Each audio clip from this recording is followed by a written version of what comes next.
Dinarland Today from ADMINBILL, one who knows, Cap, Mountain Goat and others.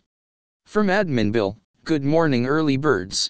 Based on the news last night, I am expecting good things to start happening this weekend and move into next week. It may be the internet groups begin next week, but I do not have anything firm. It could be this weekend as well. I speculate based upon what I have been told. Hearing what appear to be group appointments starting this weekend. From AZ Girl, breaking, Dow hits 20,000 for the first time ever per CNBC. Next from Cap. Article, dollar drops to 1,274 dinars in foreign exchange markets in Iraq. 1,282 is the rate reported by the CBI. From one who knows. Here is the big tricky lie. Here we go again with the big lie. Over and Out is using tricky wording to mislead you, and I'm not having it. I know, I asked for it by accepting Over and Out back with us, but this is free speech and the honorable way to be. I still stand by that. However, I am going to have to call out the BS in his last post. First, here is what Over and Out said, the big lie.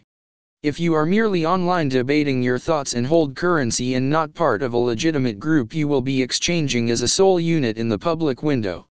Higher rates will not be given to the general public. Such wealth will not be put in the hands on your day-to-day person.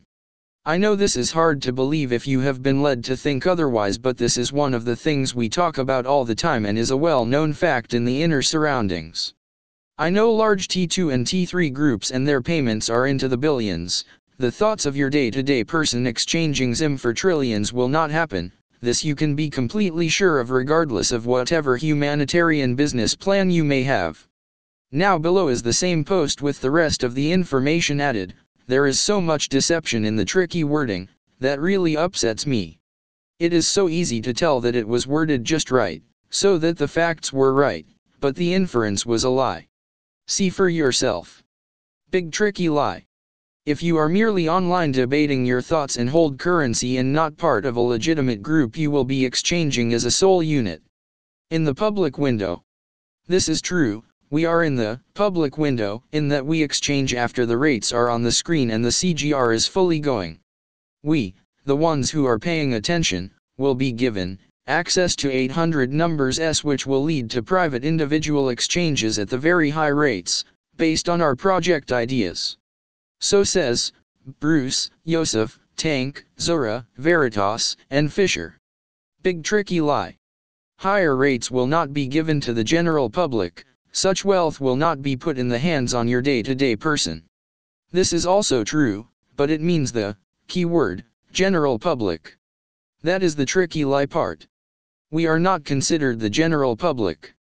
The general public, who have no idea what is going on, who will not be calling the 800 #S, will not get special high rates. We are the informed who will be calling the 800 #, getting the high rates, if you ask for them and have projects in mind. So says Bruce, Yosef, Tank, Zora, Veritas, and Fisher. Big tricky lie.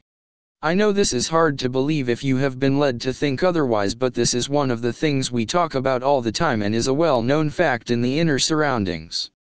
I know large T2 and T3 groups and their payments are into the billions. The thoughts of your day-to-day person exchanging Zim for trillions will not happen. This you can be completely sure of, regardless of whatever humanitarian business plan you may have. This part is true as well, but it has the tricky lie as well. The T2 and T3 groups are getting the lower rates. They pre-agreed to very low rates and will not get the higher rates we will be getting. That is why many people quit their groups, so they could get the better, higher rates, as individual exchangers. The other tricky lie part is, he says, your day-to-day person exchanging Zim for trillions will not happen. That is true, but has a tricky lie part. The tricky lie is that the day-to-day person is the general public, and of course they will not be getting the high rates. They will not be calling the 800 #S, and will not be going to the exchange locations either. This whole post pisses me off because it is written to deceive people, and I'm not have it. Not on my watch. I only read that one part, and when I saw it was so deceitful, and so well crafted to trick people out of their money, I want him investigated by the new powers that be. An attorney would tear this apart in court under common law, which looks for such things as intent to deceive. You can't get away with this type of deception anymore in the new laws coming out. And this involves so much money, so much possible theft, that it would carry not only a huge fine wiping out everything they have, but they should forget exchanging anything for themselves, and expect to be wearing orange for a very long time. Ask all the bankers being arrested if financial crimes work anymore. Also, I remember TNT Tony and DC, back in the day, saying that if just one person in a group filed a lawsuit or filed a complaint, it would freeze everybody's money for years. This whole scam is going to be full of pissed off people when they find out the truth. And they are going to find out. I have only one thing to say: warning, beware. Signed, One Who Knows. Mountain Goat.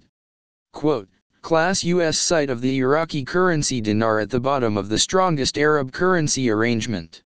According to the order published on howmuch.net, the US, the GCC currencies were among the strongest Arab currencies, are the bottom, including Iraq, Lebanon, and the countries of the list. What they are telling us is the Iraqi dinar deserves a much higher ranking among the GCC countries, but where is it today? Compared to the other countries, Iraq will very soon rise out the ISIS crisis. How will this happen? We all know, and it's coming soon. This is the point of the article.